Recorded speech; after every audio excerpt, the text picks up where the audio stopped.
Nick, I don't play a lot of music rhythm games, but last week I was sent a code for a little game called Spin Rhythm DX, and I had no idea what to expect, but I saw that it was completely playable on the Steam Deck, so I booted it up, gave it a go, and would you believe that I was immediately hooked, Nick? I was so hooked, in fact, that I was like, there's no way. I don't play Rock Band. I don't play Guitar Hero. I'm not a music rhythm guy. I play a little bit of Just Dance, okay, but that doesn't count. So I was like, Street, before you go on, just oh. a quick correction. It is Spin Rhythm XD.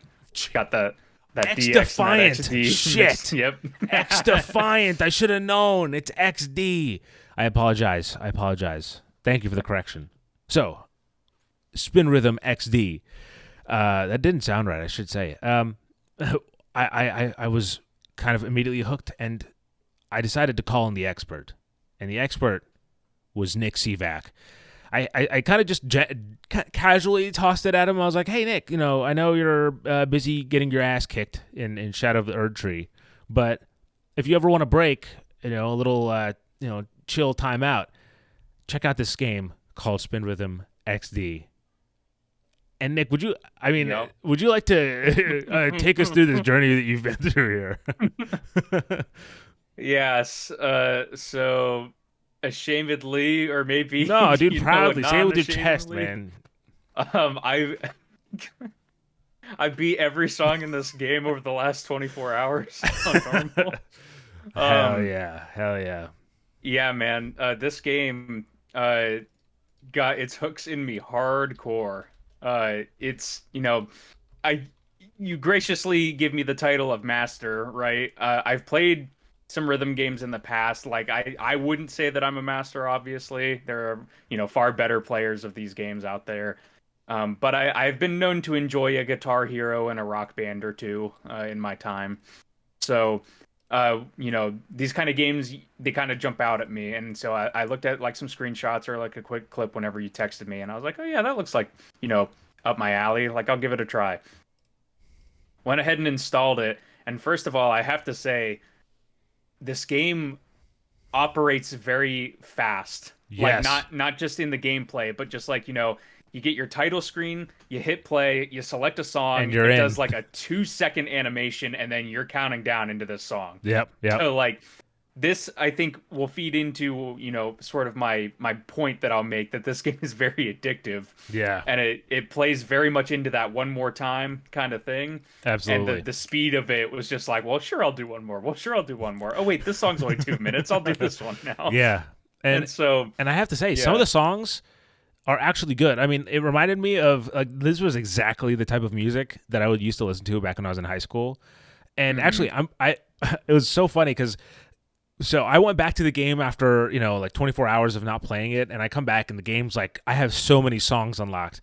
So I went through and I was like, oh, all the things that had new on it, I went through and I played.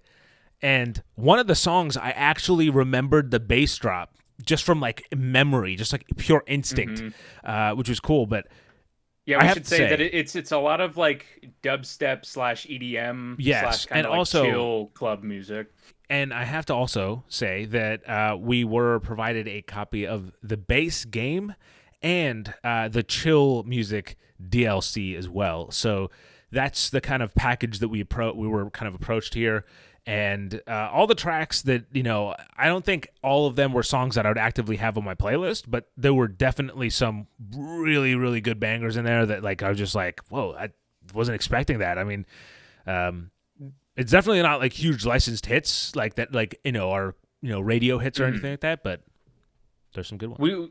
We should say that, like, we'll get into the gameplay, obviously, but I think all of the music selections really fit the style of game that they were going for here. And, like, all of them are fun to play on the controller, having played all of them.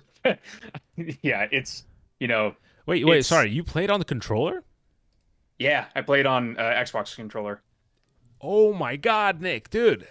Okay, let's talk about this. Okay, so first of all, the main controls for the game is essentially played through by controlling the bottom row, which is like the spinner, let's say, and you have red and blue colors at the bottom that you have to line up with what's on the track in front of you, and this can involve like moving it left and right, but or also pressing a button at the right time, or if you kind of just flick your stick in the left or right, it also creates like a spin move, which is obviously where the game kind of gets its name from.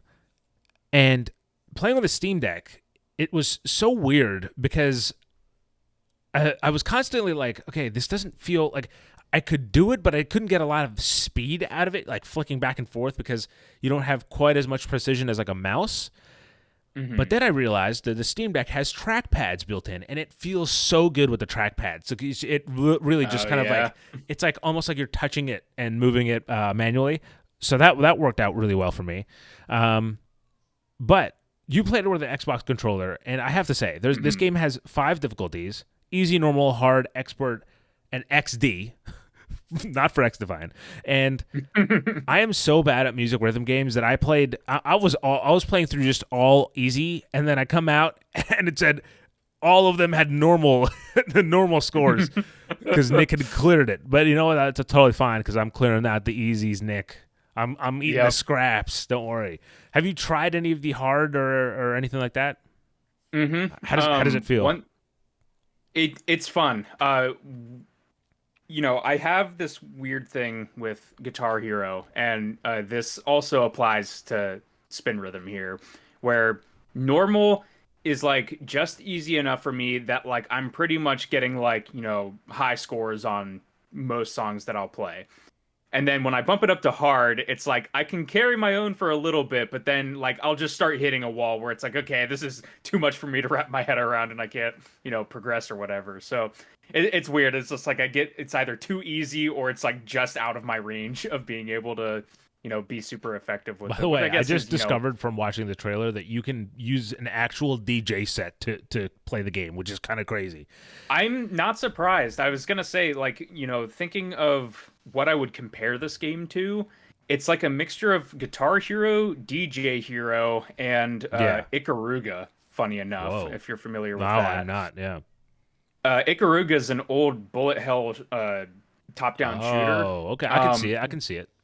But it has kind of the color thing. So there's white and black bullets, and you switch your color of your ship, and whatever color of your ship you are, so say you're the white ship, you'll be immune to the white bullets, and the black bullets will damage you, and then vice versa. If you're the black ship, the black ones will, go right through you, the white ones will damage you. So I kind of equate that to the red and blue notes, where you have to like have them in the proper position on the little spinner wheel to be able to score points.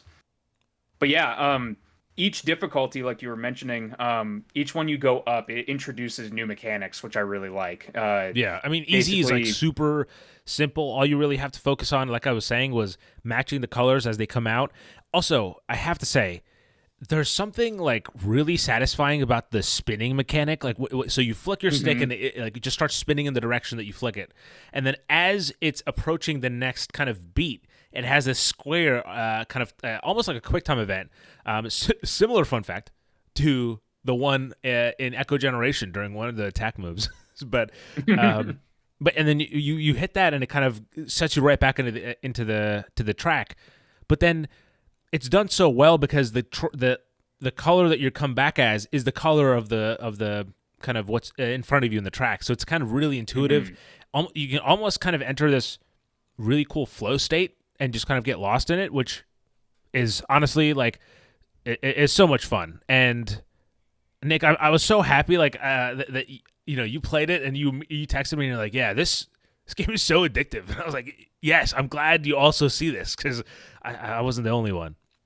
Yeah, and what I told you, Suri, was that this is probably one of the best rhythm games that I've played on a traditional controller because I've played a lot of Guitar Hero, DJ Hero, Rock Band, but those obviously you need giant plastic instruments that are designed exactly for it, right? So it gives you a unique kind of experience. I've played other things like Amplitude and stuff, but I'm always just like it doesn't feel the same.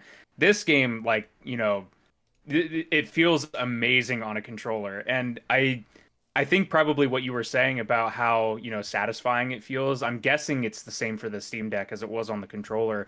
But the way that they tuned the vibration with the wheel spinning. Oh yes, It's like, absolutely. I think that plays into it a lot. Like it just feels so satisfying when you hit those spin moves or when you Yeah. tap on the notes. The little sound effect that plays when you score points. It's like I don't even know how to describe it, but it sounds like you're It's tapping a pen or it's something. Like it's like it's how I perfect. imagine you're talking about casinos last episode. It's kind of like Uh-huh. that wheel, it's like that little gratification of like even if you don't win, even if you're not nailing it, man, that feels good, Mhm. yeah, I 100% agree. But yeah, on like just to expand a little bit on some of the mechanics. So, we covered, spinning the wheel and matching up the colors and everything. Yep. Once you get into like hard, it introduces another type of note, which are like these green lines that'll come down. Yep. And at least on the Xbox controller, you would hit like right bumper to hit those ones. So it hits like a different part of the controller that you're not really using. And then I'm not sure if the Easy Songs had this. Did you get to any parts where you had to do like a scratch, where you Like like just left and like right. flick? I did Yeah. play a few tracks in normal, and I did experience that. No, on easy you don't have to Mhm. do that though. It's always left or right, and it mixes it up back and forth, but it doesn't. It's not the scratching isn't in there, or the Mhm. holding, which is unfortunate because actually I like the holding, I just don't like the scratching, and so but it's okay. I'm not complaining. Easy is perfectly fine for me, and it's it's like Mhm. this the right amount of dopamine hit of. I mean, as you were saying, even not even with just the spin, even when like there's like a little tick that they have when you pick up each of the little pieces, and that Mhm. when you hit them all and it goes in time with the beat of the song, it works. Yeah, the only other thing that Hard really added was note releases. So on those long notes that you were talking about, the hold ones, it'll have like an extra thing at the end that like you have to release at that time instead Oh, of like releasing early and stuff. So I that was see. kind of tripping me up a little bit whenever it's having like really quick switches and then like release, flick to your next color, like start this kind of thing. Like, it definitely has a bit of a learning curve to it, but like we were talking about, it's just, the music hits, the notes all hit, the speed of the game feels just right. Like it's super satisfying and like super addicting. And Yep. yeah, like even like, there's like a kind of like a progression system where you get points and you level up. And the more you level up, you get these keys to unlock new songs. So like you're also just kind of like building into your library as you keep playing. And yeah, it's just it's weird. It's just like sometimes these games come out of nowhere for me, where it's just like apparently this game has been out for a little bit, and Yep. like here I just you just asked me to give it a try, and it's just like man, that was my weekend. Just put into this But it game. was worth it because it was no, it's definitely hits the spot. I 100% recommend it, even if you're not a music rhythm fan. It's just a really friggin' good game. Yeah, it's super awesome, and they do have a custom songs sort of functionality in here. I Yes. tried playing around with it a little bit today. Um, you can import music and album art, but then like you have to like go into the note editor and like actually build the songs, and Right. that was a little bit, above my head. Like I Sure. was Right. trying to run around in there, but yeah, like No, there it's not is my apparently like skill set. you can import some customs and play those as well. So once again, the game is called Spin Rhythm XD, not DX. And yeah, it's a really awesome rhythm game. Came out of nowhere, as Nick said, and really took us by surprise. But I'm having a great time with it. It's been out on PC on Steam for about a year now, but it is now on PlayStation 4 and PlayStation 5. It has a new chill hop music DLC, which is the one that we were graciously given, along with the obviously the main game, which includes 10 jazzy DLC tracks. And for those of you who have the functionality, if you buy the PlayStation version of the game, you can play it on PlayStation VR 2. And if you have the Steam, you can play it on Steam VR for free on Tuesday, July 9th, 2024. Man, I can't recommend this game enough. If you're looking for a good game, just relax and zone out with Spin Rhythm XD.